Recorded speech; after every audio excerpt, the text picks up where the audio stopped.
back to the Factor Uncensored. Whether you realize it or not, marketing has a big influence on the U.S. and many consumers out there. Now, according to new research, some people are subconsciously learning to want things they don't need through marketing campaigns. Our next guests are PR specialist Sherry Handrinos and nutritionist Jennifer Jones. They are putting us on game on how to spot those sneaky tricks from big advertisers. Sherry, that's all part of marketing, right? When you think you have to have something and it's not water, it's not air, it's not the basics that you need to survive. I mean, and that's what marketing is, right? It's showing the consumer who we are and why you want something, whether it be something good for you or bad for you, right? In this case, tobacco or Oreos that you may feel is crack. It's sending that message of why you want it and why it's going to make you feel good, right? So water may not be as enticing as alcohol or cigarettes or Oreos. Water is damn right boring.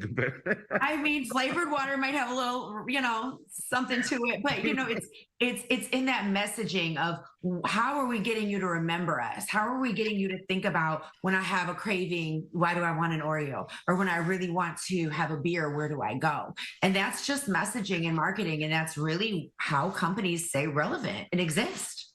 And Jennifer, you talked about, before we started this interview, something I never knew about bar snacks and why they are there, why they're designed, why they're salty. Tell me a little bit about that and tell the viewers about that, because I just didn't know.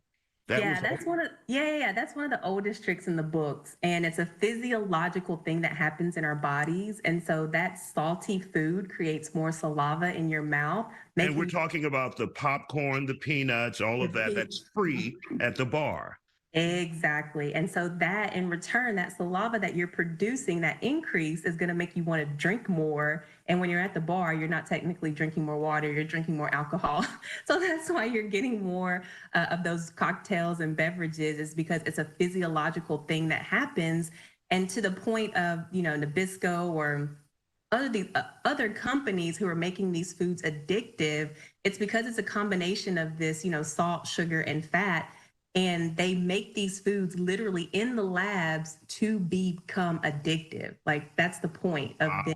Yes, they're made in the labs with that combination of sugar, salt, and fat. It's like a specific combination of percentages that makes the food highly addictive, and it really overrides. So we're talking again from a physiological perspective. It overrides the signals in your brain, and it activates that dopamine that makes you want to come back for more. It's that dopamine, like, oh, this is comfort. Oh, this feels good. This feels good. So it's overriding your chemicals in your brain, which makes you come back for more, which is the addictive component.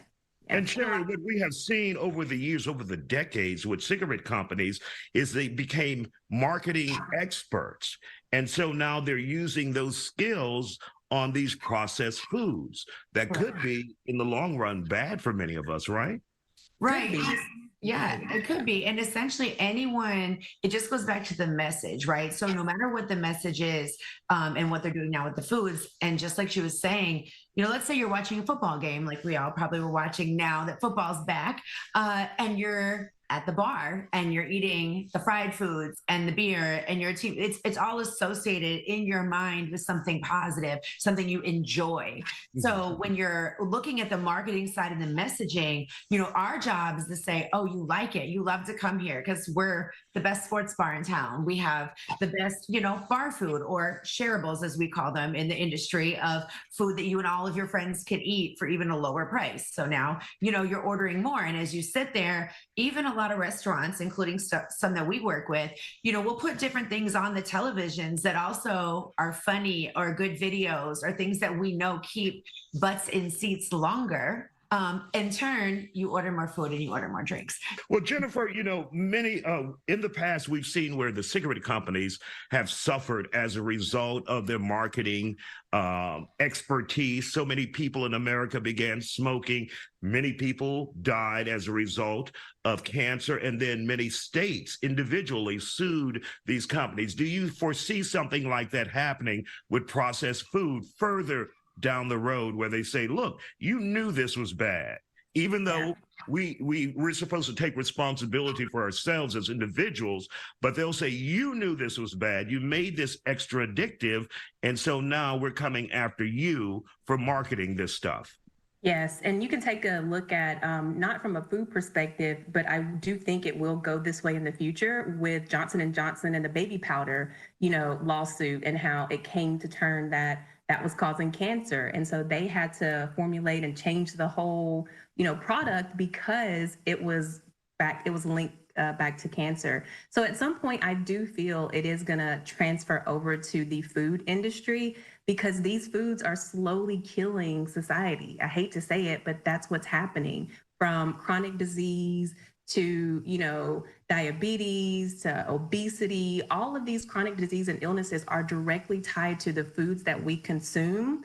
And it's the foods that, and the marketing techniques are very, like, these companies know what they're doing, and they're hiding the terms. They're hiding these chemicals and these additives and preservatives under names that the general public doesn't know or not privy to. And didn't you say about Johnson & Johnson, I heard something, my mom told me this a long time ago, when you're using a skincare or something, if you can't pronounce it or it's more than 3 ingredients, you should not use it.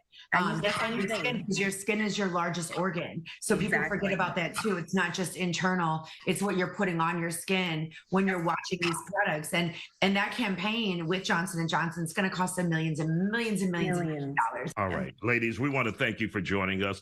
Interesting conversation, and you guys opened my eyes to a lot of marketing tactics, Sherry. Thank you both for joining us here on The Factor Uncensored tonight.